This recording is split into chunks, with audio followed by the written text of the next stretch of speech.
जब सांची की मासूम नजरों को देखकर मुस्कुराता है और उसकी तरफ अपने कदम बढ़ाते हुए उससे कहता है, कहाँ जा रही हो सांची? तुमने जो मेरी कार खराब की है उसकी कीमत तो अदा करती जाओ। सांची उसकी बात सुनकर अपने कदम पीछे लेते हुए उससे अपनी घबराई हुई आवाज में कहती है, देखिए मैं मानती हूं कि मुझसे गलती हो गई है। मैं यहाँ किसी और काम के लिए आई थी और हो कुछ और गया, लेकिन पहले तो सॉरी इसके लिए, और मैं इसके पैसे देने के लिए तैयार हूँ। आप फिक्र मत करिए। शादी से कुछ दिन पहले छोटी बहन ने अपनी बड़ी सौतेली बहन की शादी अपने होने वाले पति से करवा दी। बड़ी बहन की माँ बीमार थी, उनके इलाज के लिए मजबूरी में उसने हाँ कर दी। शादी के दिन पता चला कि जिससे शादी हो रही है वो एक बड़ा क्रिमिनल है। छोटी बहन ने बदला लेने के लिए ये प्लान बनाया था, लेकिन असली सच कुछ और ही था। वो आदमी कोई क्रिमिनल नहीं बल्कि शहर का सबसे बड़ा बिजनेस टाइकून निकला। अब जब ये राज सबके सामने आएगा तो छोटी इंस्टॉलमेंट में शादी से कुछ दिन पहले छोटी बहन ने अपनी बड़ी सौतेली बहन की शादी अपने होने वाले पति से करवा दी। बड़ी बहन की माँ बीमार थी, उनके इलाज के लिए मजबूरी में उसने हाँ कर दी। शादी के दिन पता चला कि जिससे शादी हो रही है वो एक बड़ा क्रिमिनल है। छोटी बहन ने बदला लेने के लिए ये प्लान बनाया था, लेकिन असली सच कुछ और ही था। वो आदमी कोई क्रिमिनल नहीं बल्कि शहर का सबसे बड़ा बिजनेस टाइकून निकला। अब जब ये राज सबके सामने आएगा तो छोटी बहन का रिएक्शन क्या होगा? बॉस, पूरा दिन मैं कल दे दूंगी आपको, रहने वाले हो? पक्का, वो भी प्रॉमिस। जैस्मिन के साथ? प्लीज अभी आप मुझे उसे जाने अपने दीजिए। penthouse क्यों नहीं लेके आरव जाते? सांची की बात और उसकी मासूमियत देखकर मुस्कुराता है और अपना सर हिलाकर उसकी तरफ अपने कदम बढ़ाने लगता है। आरव सांची के करीब पहुंचने ही वाला था कि तभी उसे किसी की आवाज सुनाई देती है, अरे सांचू बेटा, तुम यहाँ? सांची जब उस आवाज को सुनती है तो उसकी जान में जान आ जाती है और वो पीछे मुड़कर देखती है। सांची जब पीछे मुड़ती है तो देखती है कि वहां पूनम जी अपने हाथों में पूजा की थाली लेकर खड़ी थी। सांची पूनम जी को देखकर एक नजर आरव को देखती है, फिर खुश होकर पूनम जी से कहती है, आंटी, अच्छा हुआ आप आ गई, मेरा मतलब मैं आप ही से मिलने आई थी। ये कहकर सांची पूनम जी के पास खड़ी हो जाती है। पूनम जी सांची के पास आने पर पहले उसे प्रसाद देती है, फिर उससे प्यार से कहती है, अच्छा बेटा, तुम मुझसे मिलने आई थी, कुछ काम था क्या? सांची पूनम जी की बात सुनकर कुछ सोचती है, फिर उनसे कहती है, नहीं आंटी, कुछ काम नहीं था, वो तो मैं यहाँ से जा रही थी तो सोचा आपसे मिलती जाऊं।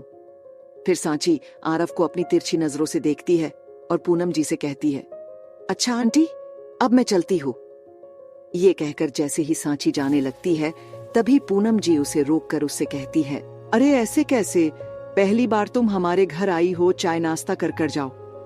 पूनम जी की बात सुनकर सांची उन्हें मना करते हुए उनसे कहती है, अरे नहीं आंटी, मैं चाय नाश्ता कर आई हूं।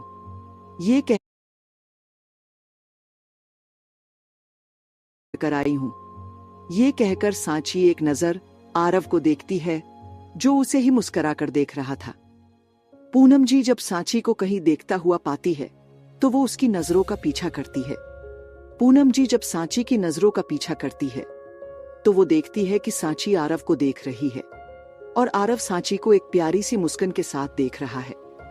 आरव की मुस्कान देखकर पूनम जी को ये समझने में देर नहीं लगती कि आरव को सांची पसंद आ गई है, जिसे देखकर वो मुस्कुरा देती है। पूनम जी आरव को देख ही रही थी कि तभी उनकी नजर आरव की कार पर जाती है। कार की हालत देखकर पूनम जी थोड़ी हैरान होती है और वो हैरानी से आरव से पूछती है, अरे आरव, ये आपकी कार को क्या हुआ, किसने किया ये?